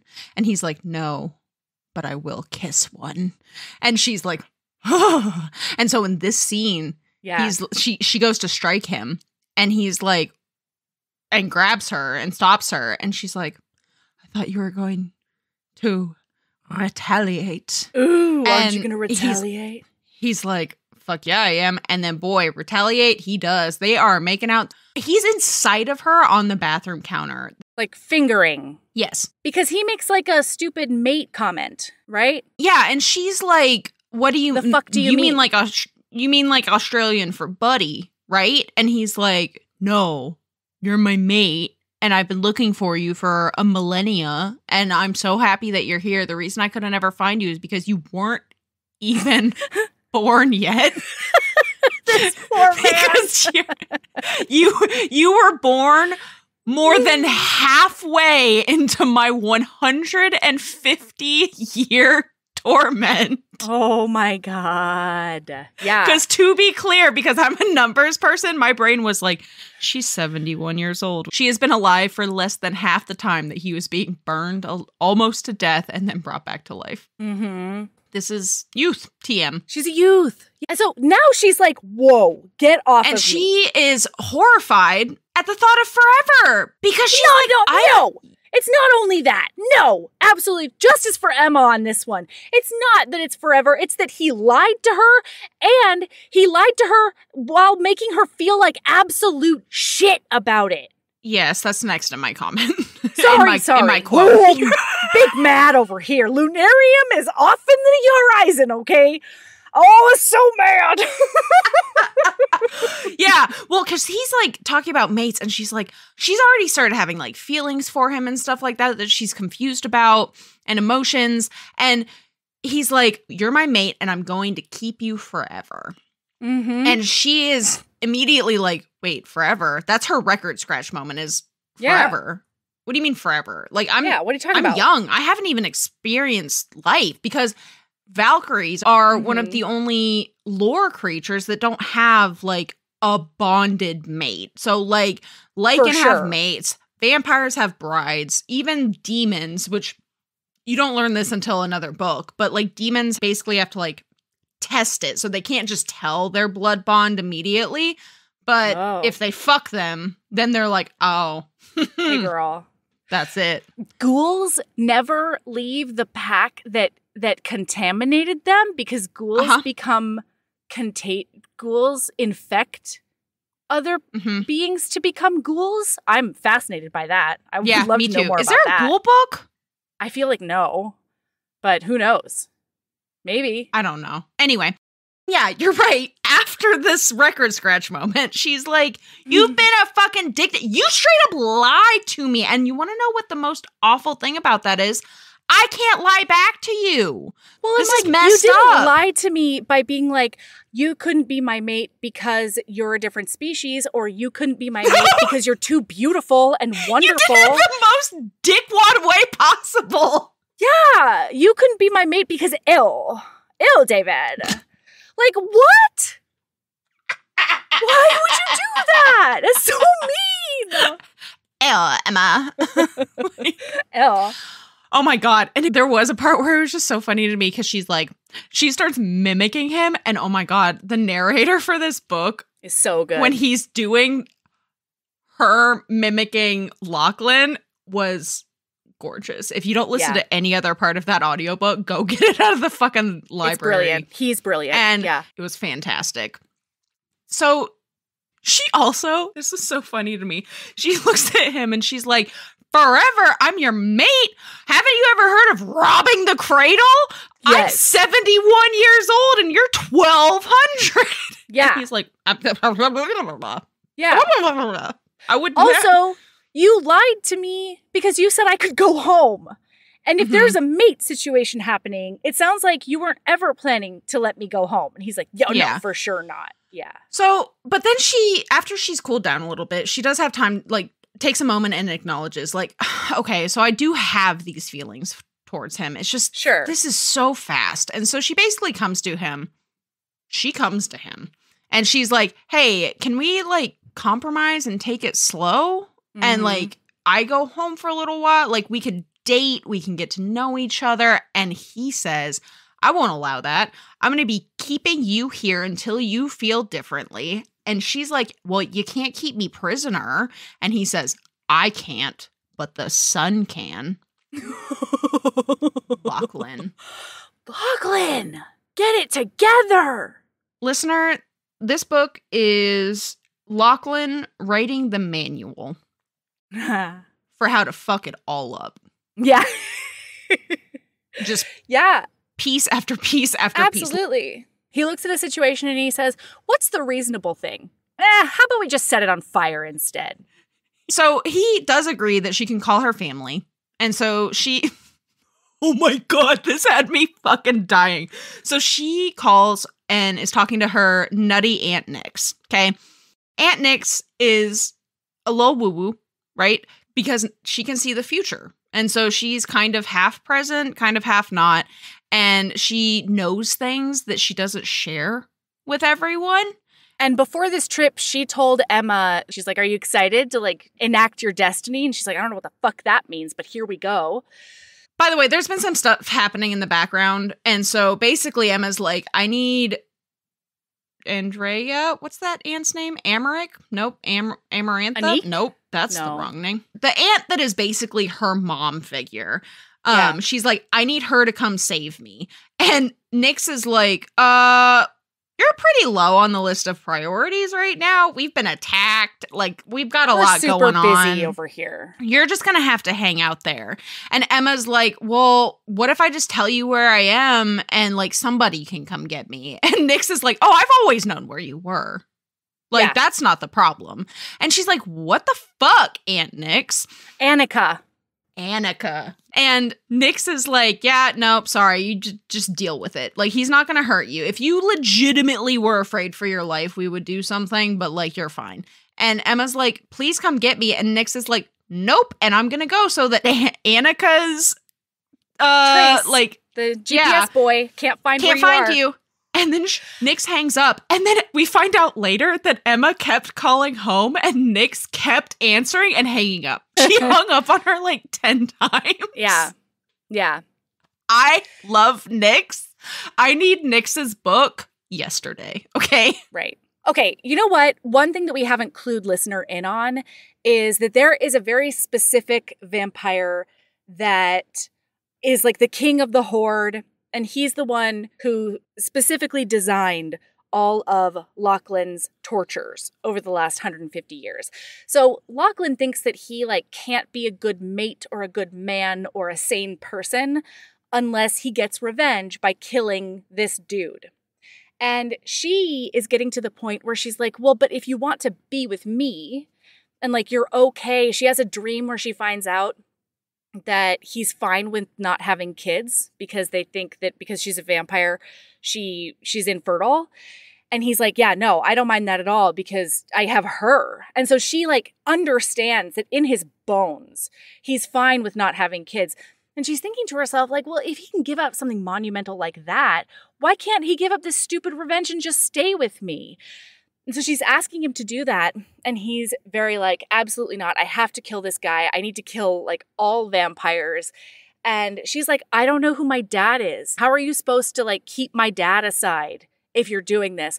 And then she says, what if my dad is King Horde Man, who you specifically need to Demistru? Yeah. I'm really sad. I was waiting this entire time for you to try and remember his name and say it out loud. And I'm really distressed that you didn't.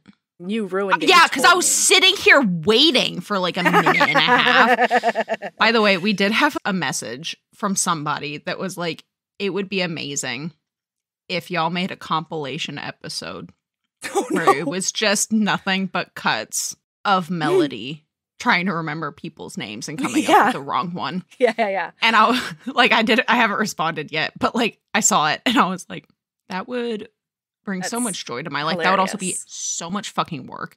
It would also be like 7.5 hours long. Who knows? I mean, listener, if you have that audio skill, because the reason that I haven't done something like that is because every time I try, it sounds terrible to me because I just don't know the right audio things to do to like transition from one to the other or whatever. If you've got suggestions that are actually technical, let a bitch know because I am... You have that clocked? No. We've had listeners in the past be like, can you make a compilation of all of your lady loves or like all of the end parts, all of the keep being a badasses? And I'm like, technically, I have the tools and the material to do that, but I have not been able to do it effectively. So, you know. Anyway, yeah. So going on, she's like, what if he's my dad? And Lachlan's like, fuck. couldn't possibly. Couldn't be possible because you're sweetness and light and purity and beauty, and he is all that is wrong with the world, this bad leech man. Oh, I hate him so much. Okay, so now he gets her drunk. He roofies her with alcohols, and he's like, yeah, drink from me, baby. Ooh. And she's like, wait, you smell like booze. And he's like, I had like a dram or two. She's like, well, then no. And then he nicks his neck and it was tempts her already too much. nicked. It was already nicked. That's right. He leans forward to like brush give her her a hair out of her bauble. face or something like that. Yeah, No, or like, gives give her a joy. shiny. Yeah. What a fucking dick. And she is like into it for a hot second, and then she realizes like she feels weird, and she's like, no, don't touch me. And he actually She's doing a listens big to her. wooze. Yeah. Thank God. And so she decides to get revenge. And the next night, her revenge is a blood-sucking blowjob. And oh my God, he is so fucking into it. But before he can come, she sucks so much blood out of him that he passes out. And that's her plan. Her plan, because this is also the night of the full moon. So he's thinking to himself, I don't know if this is responsible for me to start with like the hottest blowjob of my life that I never even contemplated asking Oh my for. God. He literally is like, this is how you're drinking. This is how you're eating from now on, is off my dick. Like, you're never getting blood from me unless it's out of my cock. Turns out I like the fangs down there. Yeah, and so he passes out and she's like, okay, shoes, car, get the fuck out of here.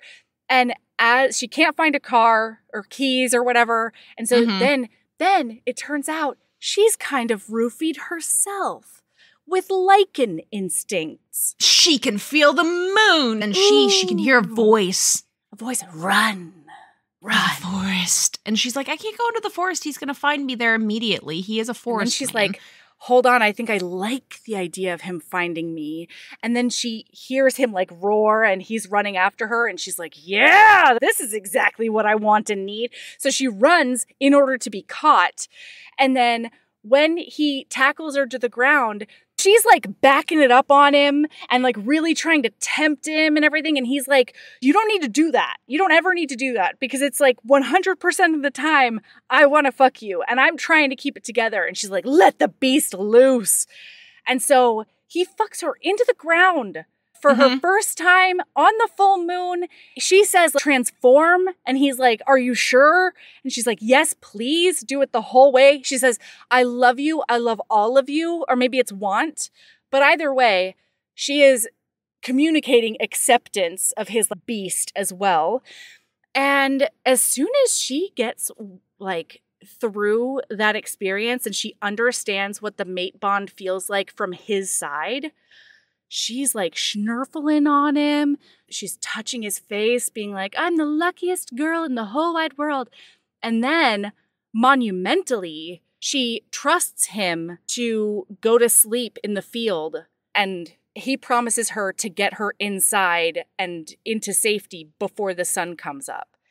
And she's like, I don't know if I can do this. It's against every instinct that I have. But it actually also feels really good. And so she does it.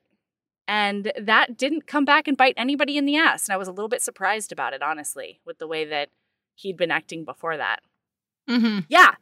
So they're mates now. And she's completely and utterly into it. She gets it now. She's on board. So now everything goes sideways. We've taken care of the internal conflict. Now it's all about external shit. The aunts arrive. They get through the witchified barriers. They have a sword to his junk, and they've got arrows to his face. And they're like, let us take our niece home. And he's like, you can go fuck yourself. And she's never going to see you again now that I know what harpies you are, basically. And she is like, hey, everybody, I should get a say in this, and neither of you should make me choose. And before we can resolve that at all, a vampire saunters in to be like, hey girl, been looking everywhere for you. And so now he and the Valkyries are fighting against a bunch of vampires in the fucking foyer of this castle. She's trying to fight. He's trying to push her back and like sends her flying across the room or whatever. And then she realizes in this moment that this is probably her destiny. She doesn't want him to enact his revenge. She can't super, do anything about that. But if she enacts it for him, then it'll happen. So for the first time in her life, she squeezes all of her sphincters and she manages to trace across the room. I also have a question, real quick. Yeah. One of the dreams that she has had from Lachlan's memories is of Demestru looking into Lachlan's eyes, and she can feel it's like Demestru's looking through Lachlan's eyes at her and all of this. And she has started to suspect that Demestru is Daddy Dearest because he is blonde and left-handed. Yeah. No, that's like a DNA test, Sabrina. That's 1, 2, 3 ancestry right there. All right. Any genetic statistician listeners out there? Mm-hmm. This made me pause for a solid several minutes looking up information on the internet. No! I whimsied this hard. I couldn't. I went down a rabbit hole. I found so many differing percentages because I can do the math myself, right? That's not a problem. But I want to know the likelihood, right? I want to know the percentage of the population that is blonde and left-handed, okay? What happened in my brain, I looked at this and I said, Kresley Cole told me that I can walk into a court of law with he's blonde and he's left-handed and I can get child support. We don't need Maury for this, right? No. Maury should have, there was way easier ways to do this, Maury, okay?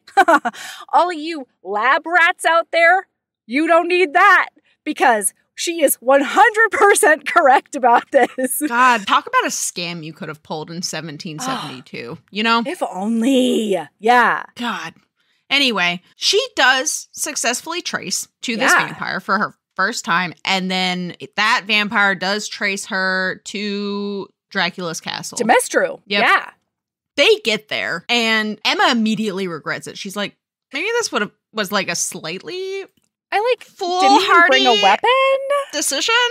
And Lachlan, meanwhile, is back there, and he's freaking out. Losing his ever-loving mind. Mm-hmm. Okay. Understandably. So she has decided that it's time to make things right for Lachlan, even if it means taking his vengeance from him. Yeah. And to make things right for her coven and get revenge and kill Demestru. And she's the one who has to do it because her entire fucking life, everybody talks constantly about how shitty vampires are to her face. And she's like, I'll just take care of the problem at the source. I'm going to take my self-hatred and I'm going to do something productive with it. And guess what? It doesn't matter if I die doing this, because as long as Demestru is dead, who cares about a little vampy bitch? Yeah, am also vampire. Good riddance. They don't even know that they hate me. But they do. It's in there, though. Oh, yeah. Y'all. Oh, yeah. Have fucked up so hard. So she walks into that room. I do have several questions for you, though. Okay. Mm-hmm. Because, just like logistics times, and maybe I missed it, but they are currently in Scotland before she traces to Helvetica or whatever the castle is called. In Russia. And that's in Russia. Yeah. So then, we find out that she walks into this place pretty much the second she gets her feet on that Russian soil. Then, a while later, after a bunch happens... Lachlan gets there? Lachlan gets there from Scotland. Not only does he get there from Scotland, he gets to Russia from Scotland and then scent tracks her through the snow. Because mate now. Yeah. Because she can do that with mate stuff now. But did the mate bond get him to Russia first? How did he get to Russia? Whimsy. I like how you couldn't whimsy that and I couldn't whimsy blonde and left-handed. What? Because so we watch her whole chapter and there's a scream at a pivotal moment. And then in his chapter, he's like, I'm here now. What is this scream? And so he has gotten there in less than 10 minutes. My favorite Did a vampire trace him there? He spent decades looking for Helvetica. For his brother. He wanted to find his brother. But he spent decades doing it and he couldn't find it. And then he gets to the place he got captured, walks to the top of the next hill. And Helvetica is right there. That's fucked up. I had to believe that it was one of those situations where like the mate bond got rid of whatever veil was there or something. That's what I did too. Because otherwise, I was like, that sucks. That would be devastating. I could live. I don't know that I could live. You know what I mean? Like, my God. You should have put me down in those catacombs, right? Like, oh my God, this is the worst thing. This is worse than 150 years of torture. This is like the fucked up equivalent of going and like buying a brand new thing because you can't find the thing. Turns out you were wearing it the whole time. Yeah. Buying a new phone over the phone. Because you can't find your phone. Yes. Yeah. Anyway, so let's get to her really important chapter. He confirms that he is, in fact, her father. Mm-hmm. And she is checking out the decorative swords that are on the wall. Mm-hmm. Wondering which sword would probably be the best one. Mm-hmm. And he is like, I'm a fiend. I'm a vampire fiend with red eyes. And all I can think about is bloodlust. And I do have all those memories, so I have become a bit of a crazy pants. Mm-hmm. And I need to kill you because my second in command has been trying to find you so that he can forcibly marry you. The only one who will be accepted as leader of the vampires needs to be royal blood. Needs to be connected by the bloodline. Mm-hmm. So it could either be this forebearer bullshit Kristoff or whatever his name is, or somebody can force you to marry them and then they can be king of the horde. Mm-hmm. And that's what his second in command has been searching the globe to do. So she's like, okay, are you done mustache twirling? Because it's my turn to just cut you down. And then they start fighting. Oh, we also find out that like he lived with her mom as a Valkyrie and she was trying to get him to stop drinking directly from the source because of the way that it impacted him with like, oh, no. She tried to get him to stop killing in order to eat because that's what turns you into a horde bloodlust. She also was eating actual food with him, which like, that didn't make any sense to me because Valkyries don't have to eat either, you know? No, but they explained that in the end. Oh, because she knew. She knew she had to do that. Okay. That makes sense. Which is, that's one of the, I don't know why it's like so, I feel like it's so clever. But the fact it's so they're smart. Like, no, I know. They're like the two things that humans do that the Lord don't do is eat and repopulate. And so if you eat, then you can repopulate. What? Mm-hmm. That's bananas. Anyway. And that your body needs different nutrition when it's growing a little egg. Yeah. So anyway, she manages to wound him enough that he starts bleeding out. And once he bleeds out all of that murder blood, his eyes go not red anymore. And he's like, oh my gosh, I'm back in my own brain and I'm not clouded by this bloodlust nonsense. And so I need you to kill me. And I'm going to be so proud of you, daughter mine, when you kill me, because that's the only thing that'll make the world better. Also, here's exactly how to kill me. Yeah. Don't fuck it up. I'm going to give you the manual on how to kill me. And the answer is many pieces, more pieces than you think is the answer. Mm-hmm. And so she does. She just starts hacking at him. But the decorative sword was more decorative than she would have liked because it's not sharp. And so she does have to hack at him like axe style. Oh, it's awful. It's awful. For each one of the cuts. Also importantly, what has prompted a lot of like, this becomes important in a hot second. Yeah. She Valkyrie screams and shatters the windows. That's the one. And now there's sun flooding into this room. And so they're in the shadows while she's going like full shitty chainsaw.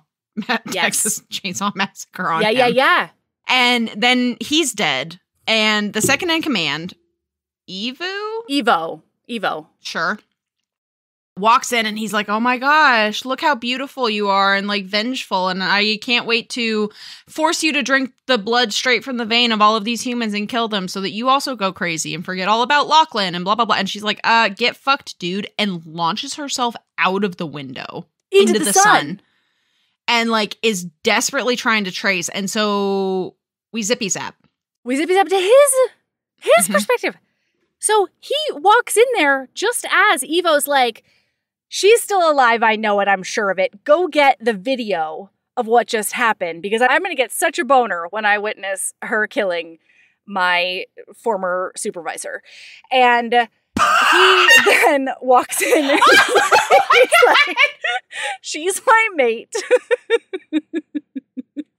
That is the funniest way you could possibly put that, but you're right. And so he then kills Evo and he gets that recording and then he's like, I bet she went home. So I'm going to take that secret passage from this castle to my castle that only takes 10 minutes to get from Scotland to Ireland. No, to get from Russia to Scotland. That's what he does. But she's not there. No, she didn't run to him, Sabrina, okay? She didn't run to him in her desperate time of need. She went to New Orleans, right outside of her coven. Oh, it hurts him right in his heart that she went back to her aunt's. Oh, he does follow her there. He follows her there, and she's in a bad way. Oh, she's fucked in every single way. And she keeps on saying crazy shit that could never be true. I killed Mistru, and her family's like, "Aw, sweetheart." She's delusional. Have some blood. She's hallucinating. Oh my God, poor thing. So he gets there, and he's like, "Let me in. My blood is the only thing that's going to heal her." And they're like, "Get fucked, werewolf." And they straight up lock him and his brother. No, him and his brother in underneath like the house, the basement. And then he's like, "Go get the video so you can watch her kill Demestro." And then he's like, I can't get out any of these 4 ways. He is like, I can't get through the wall. I can't get through the floor. I bet I can get through the ceiling. Yeah, the witches didn't think about the ceiling, turns out. So then he does make his brother Gareth hold the house up while he chews through the floor like the devil's mouse. The ceiling. No, his ceiling. He's jumping up to do like a piranha plant chomp on that ceiling and try to work his way through it. This is a rat infestation from hell. So he does get up there. He does save her, and he's like giving her blood, and he has like a little chat with Nutty Aunt Nyx, and she says some more prophecy stuff that will probably at some point come back, and I will have completely forgotten about until it gets mentioned in a future book. Yeah.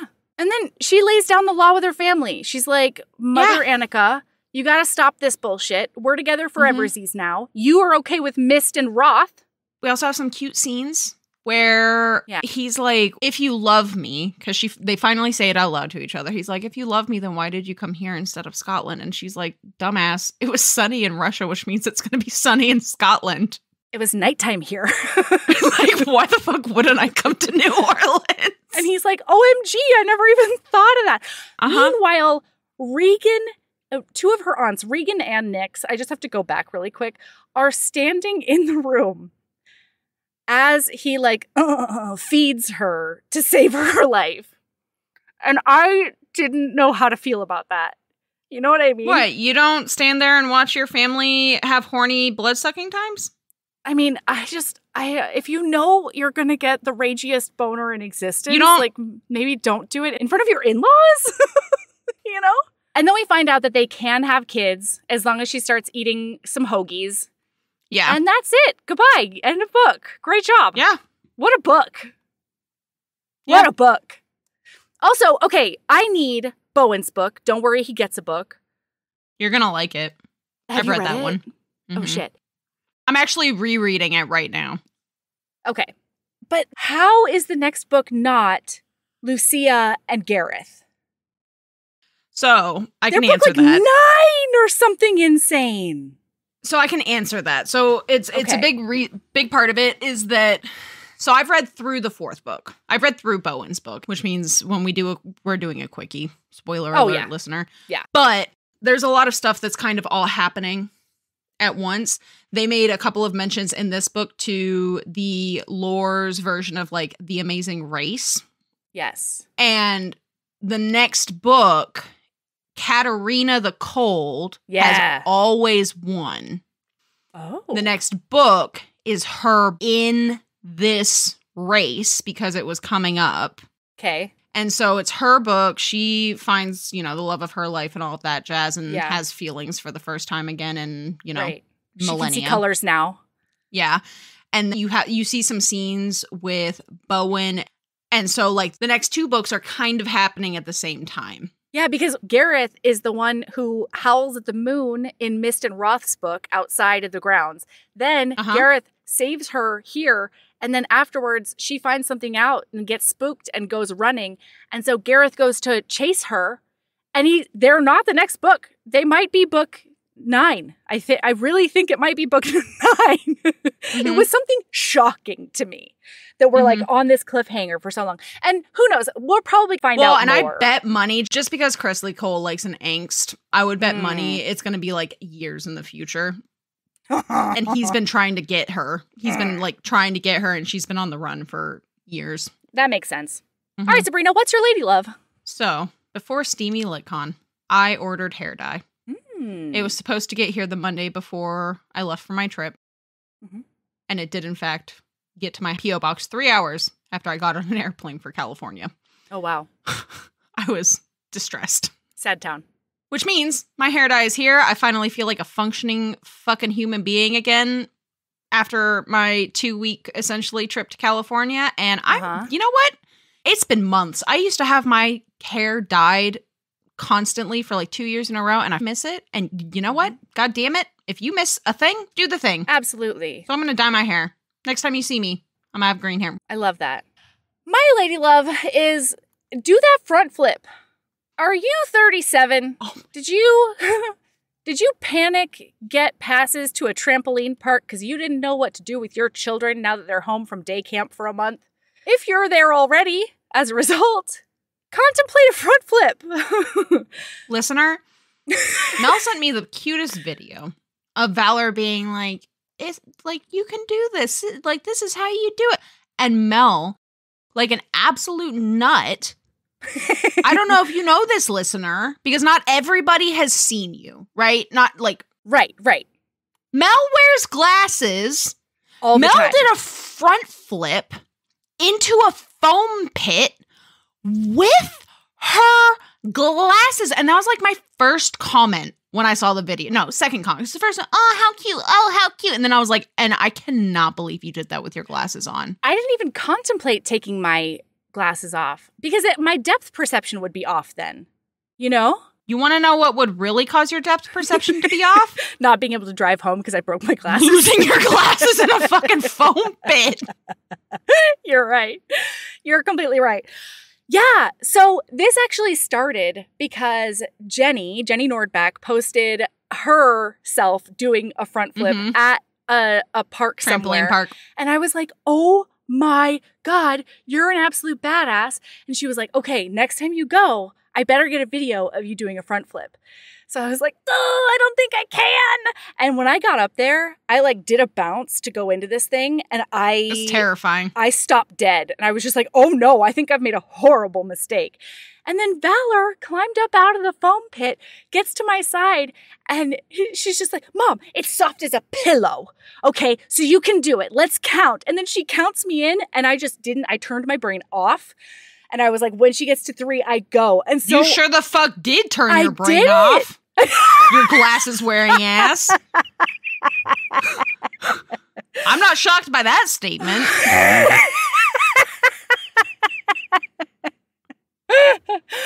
Oh, hey, everybody, we're on YouTube. Go subscribe to us on YouTube. We're on the channels. We've got a channel over there, both audio and video of more contemporary episodes. And you can tell because I made a different graphic for the video one that has our faces in there. So go enjoy.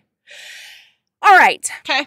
Keeping a badass. Oh, TikTok too. Go follow us on TikTok, man. Okay, you listener, on socials. We're just gonna run it through.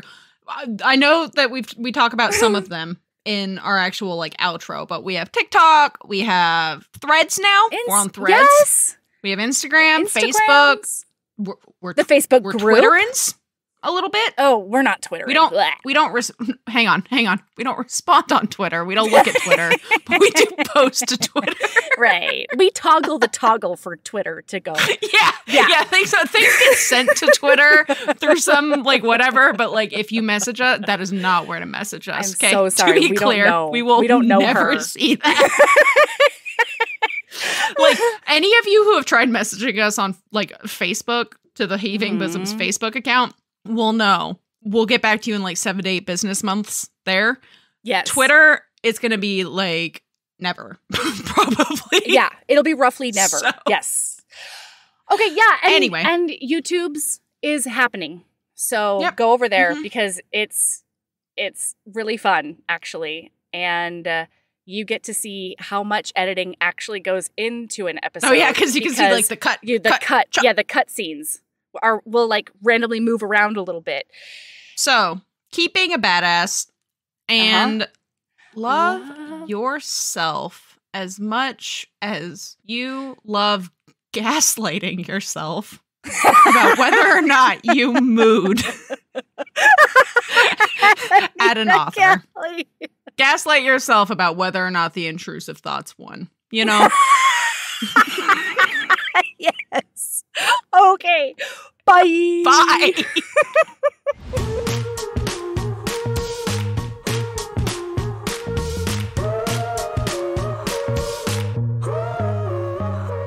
Heaving Bosoms is produced by us, Melody Carlisle and Sabrina Bradley.